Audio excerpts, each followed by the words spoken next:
Bueno.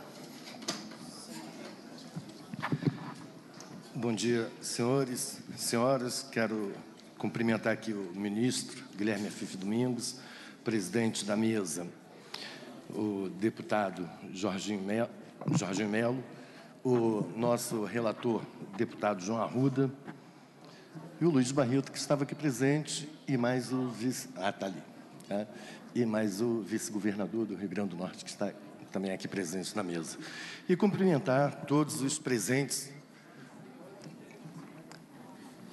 que estão aqui, neste momento, preocupados com um tema que é de absoluta importância na conjuntura de desenvolvimento econômico do país, né, que é a história, né, que se relaciona com as pequenas e médias empresas, as microempresas, que, como bem colocou aqui o presidente da mesa, inicialmente, é responsável por uma quantidade imensa, né, bem mais de 50%, né, dos empregos formais que nós temos no país.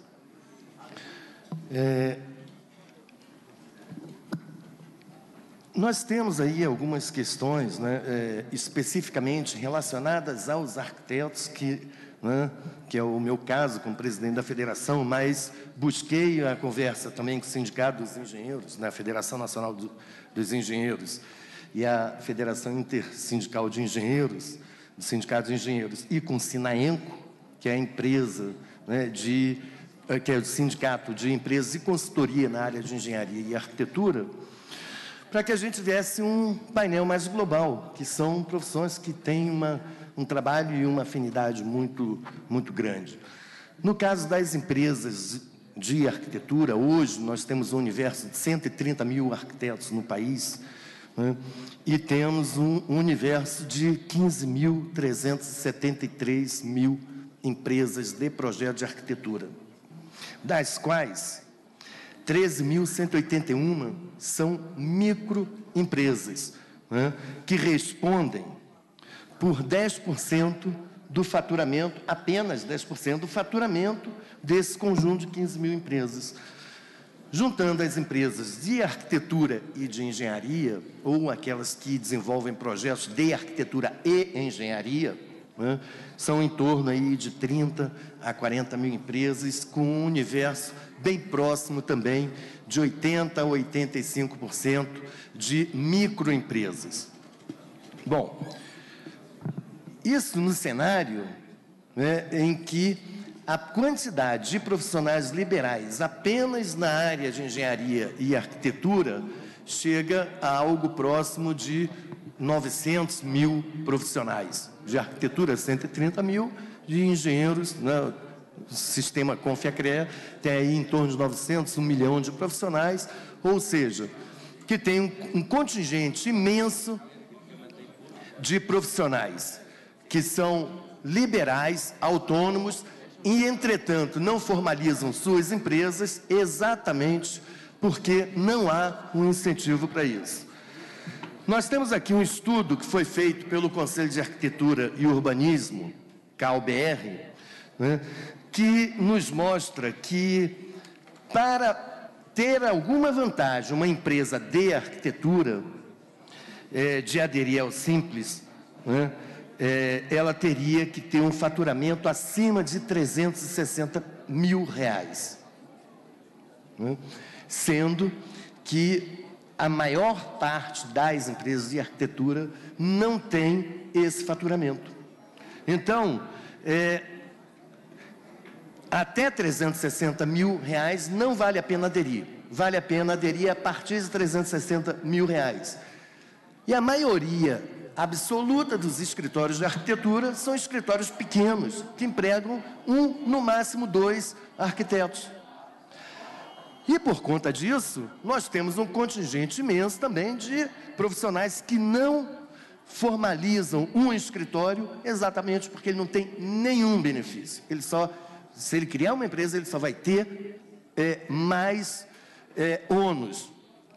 Bom, nesse cenário, tá, o que nós temos como reivindicação, né, e aqui, deixando claro, com apoio do Sinaenco, né, que é o Sindicato Nacional das Empresas de Consultoria na área de engenharia e arquitetura, primeiro, né, que haja a possibilidade,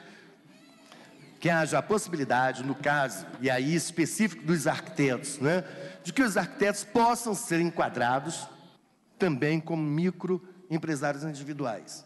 E eu estou falando isso porque a tabela, né, que se propõe agora a trabalhar para a correção seria na faixa de R$120 mil, né, e que nós temos uma quantidade imensa de profissionais que não têm esse faturamento anual. É a maioria absoluta dos profissionais que são autônomos e não podem ser enquadrados como microempresários, né, microempreendedores individuais.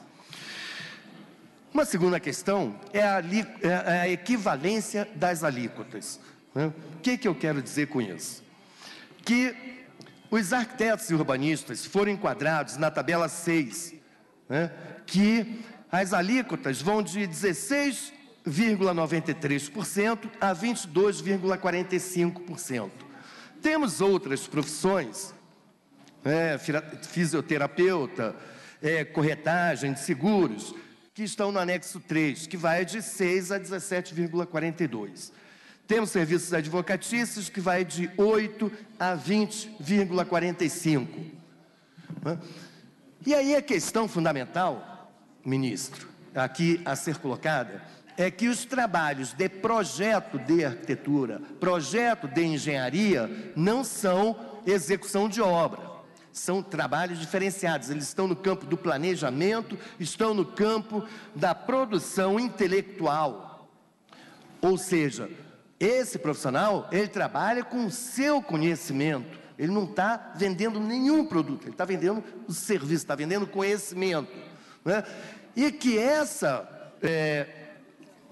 quando eu coloco equivalência de alíquota, é que se leva em conta que trabalhos, né, de profissões liberais, que trabalham exatamente com o campo do seu conhecimento, não com uma venda de produto, o produto dele é o próprio conhecimento, que tenham uma equivalência, né? Qual é a diferença de se preparar, por exemplo, uma petição para ingressar com ação na justiça, que ele está trabalhando com o conhecimento dele, com a produção intelectual, e a elaboração de um projeto de arquitetura, que também está trabalhando com a sua inteligência e com a sua capacidade de formulação intelectual.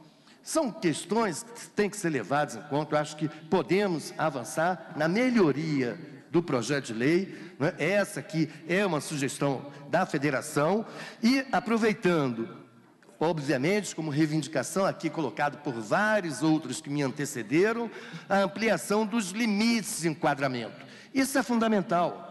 Não tem como entendermos, ou pelo menos garantirmos, que essas pequenas empresas possam continuar desenvolvendo, né, primeiro, se não ampliar, né, esses limites de enquadramento. E segundo, como bem colocou o ministro, né, e colocou muito bem, e aqui o João Emílio veio também com a proposta semelhante, que é a questão das rampas de transição. E me parece, ministro, que o governo peca exatamente por criar situações em que você tem um benefício, passou 1 centavo, você corta e não tem mais nenhum. Assim é o Minha Casa Minha Vida. Por exemplo, eu sou membro do Conselho das Cidades, estava lá hoje e a gente estava fazendo essa discussão. Famílias para receberem o benefício na faixa Minha Casa Minha Vida 1, que ganham até R$ 1.600, elas são enquadradas. Se ganhar R$ 1.601, ele sai e vai para outra faixa que as condições são completamente diferentes, né? Ele já perde uma série de benefícios. E o que a gente está vendo aqui é exatamente isso, uma coisa semelhante. Temos que ter uma faixa de transição, que o senhor chamou de rampa, e que o Emílio também chamou de rampa de transição, que faz com que uma empresa, né, saia de uma faixa e gradativamente alcance outra, não tendo uma ruptura, porque essa ruptura acaba sendo danosa para a empresa e para o empresário, que fica até com medo de quebrar, porque ele ampliou a sua faixa, né, de operacional em algum alguma coisa acima daquele limite pré-estabelecido. Então, essas rampas, né, esse sistema de transição é extremamente importante, ficando aqui colocado, né, a reivindicação que vamos encaminhar formalmente, né, da possibilidade de arquitetos e outras profissões liberais, outras profissões também poderem ser enquadrados como microempreendedores individuais,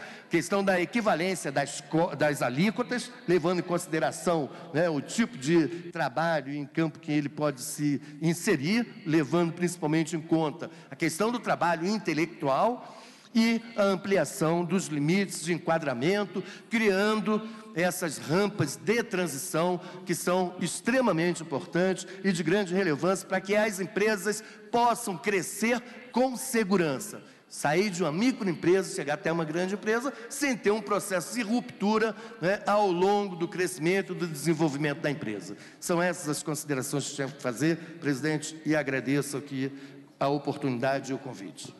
Muito obrigado, doutor Jefferson. Obrigado, Jefferson. Convido agora, vamos fazer uma modificação na pauta. Convido agora, antes de continuarmos com todos os inscritos e as pessoas que vieram aqui para isso, concedo a palavra ao senador José Pimentel.